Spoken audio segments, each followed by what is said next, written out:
Guys, मैं हूं कृतिकादित्य। तो अनुपमा की कहानी में वनराज नया कौन सा ड्रामा क्रिएट करने वाला है, साथ ही में 10 साल पहले क्या हुआ था, यानी कि आखिरकार क्यों यहाँ पर मालविका जो है न्यू ईयर नहीं सेलिब्रेट करती, और आगे वाली कहानी की जानकारी क्या होगी, आगे वाली कहानी में कौन कौन से नए ट्विस्ट आने वाले हैं। साथ ही में जीके जो यहाँ पर कह चुका है कि भाई सब आगे वाले दिनों में एक बहुत ही बड़ा धमाका होने वाला है, तो वो धमाका क्या होगा, उन सब चीजों की जानकारी आप कह सकते हो कि अनुपमा के आगे वाले दिनों की पूरी कहानी आज की इस वीडियो में आपको बताने वाली हूँ। अगर आपने अभी तक चैनल को सब्सक्राइब नहीं किया, फटाफट से जाइए चैनल को सब्सक्राइब कर दीजिए। फिलहाल के लिए बिना किसी देरी के शुरू करते हैं आज की वीडियो।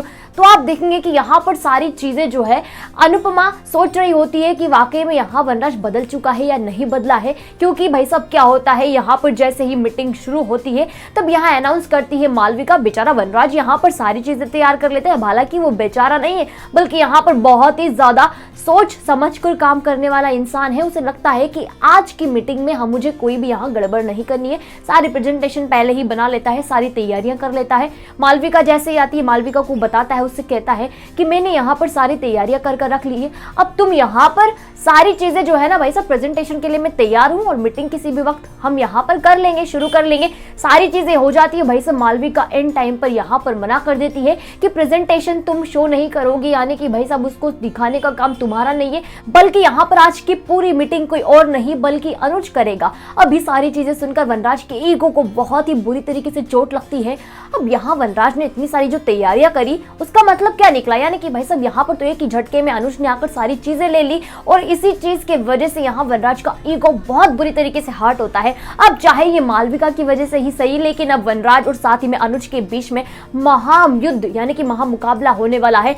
फिर क्या है, यहाँ पर मीटिंग का सीन आपको दिखाया जाएगा जिसमें यहाँ पर अनुज बहुत अच्छे तरीके से प्रेजेंटेशन को शो करता है, साथ ही में सारी चीजें अपने हाथ में ले लेता है। यानी कि भाई साहब अनुज को काफी अच्छा लगता है कि उसकी बहन ने उसके भाई पर भरोसा किया, लेकिन यहाँ वनराज को गुस्सा आ रहा होता है कि मेरी काबिलियत पर शक, भाई साहब यहाँ पर मेरी काबिलियत पर शक करोगी ना तो पछताओगी। वो सारी चीज उसके दिमाग में चल रही होती है। अब अनुपमा तो 26 साल से रही है ना वनराज के साथ, उसे तो मालूम है कि यहाँ पर आखिरकार वनराज किस तरीके का इंसान है, उसकी इंटेंशन क्या है। और जैसे ही वनराज यहाँ पर मीटिंग में हाथ में पेन घुमा रहा होता है, सारी चीजें अनुपमा के दिमाग में क्लियर हो जाती है, एकदम क्लीन चिट की तरह कि भाई सब ऐसा वनराज तभी करता है जब वो सबसे ज्यादा गुस्सा होता है, सबसे ज्यादा उसका ईगो हर्ट होता है। भले ही यहाँ पर वनराज के चेहरे पर मुस्कुराहट हो, लेकिन उस मुस्कुराहट के पीछे एक ऐसी चीज छुपी हुई है जिसे यहाँ पर अनुपमा समझ लेती है, और आगे आने वाले यहाँ पर भयंकर तरीके के ड्रामे का अंदेशा अनुपमा को हो जाता है कि भाई सब यहाँ पर महा ड्रामा होने वाला है। हालांकि लाइट भी जा चुकी है, लेकिन छोड़ी उन सब चीजों को, यहाँ पर आगे की कहानी में आपको बताती हूँ कि अनुपमा को सारी चीजों के बारे में पता चल चुका है।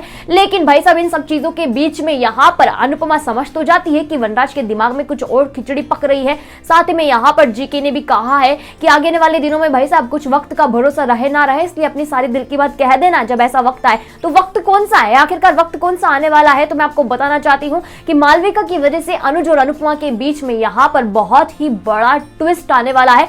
वनराज पूरी तरीके से यहाँ पर अनुज के खिलाफ हो जाता है, क्योंकि मालविका के एक एक कदम की वजह से यहाँ पर अनुज और साथ ही में वनराज के बीच में बहुत बड़ी गहरी खाई बनती चली जाती है, जिसमें यहाँ वनराज को लगता है कि अनुज ने उसकी जगह ले ली है। अब भाई सब ऐसा होगा तो वनराज अपनी जगह हासिल करने के लिए कुछ भी कर सकता है, ये तो आप जानते हो वनराज को कि वो किस तरीके का इंसान है। तो वही सारी कहानी यहाँ पर आपको दिखाई जाने वाली है, यानी कि वनराज बहुत बड़ी मुसीबत क्रिएट करने वाला है, बहुत ही बड़ी यहाँ पर मुसीबत क्रिएट करेगा, और इस मुसीबत के चलते अनुज और अनुपमा दोनों अलग हो जाएंगे। लेकिन भाई साहब जैसे वो वक्त आएगा तब यहाँ पर जीके का वादा अनुपमा को याद आएगा, और सारी चीजें जो है ना वो यहाँ पर कह देगी अनुपमा अनुज से कि प्यार करती हूँ, मोहब्बत करती हूँ। तो प्यार मोहब्बत का सीन आपको जब दिखाया जाएगा, यानी कि किस तरीके से अनुपमा इजहार करेगी, वो वाली चीज तो यहाँ पर तब होगी जब यहाँ एक बहुत बड़ा ड्रामा क्रिएट होने वाला है। और मालविका न्यू ईयर सेलिब्रेट नहीं करती, क्योंकि 10 साल पहले वो घटना जो हुई थी ना वो यहाँ पर बार बार रिपीट हो रही है। तो 10 साल पहले की घटना और साथ ही में वनराज का ड्रामा मिलकर बवंडर ला देंगे, और ये बवंडर आगे आने वाले दिनों में अनुपमा के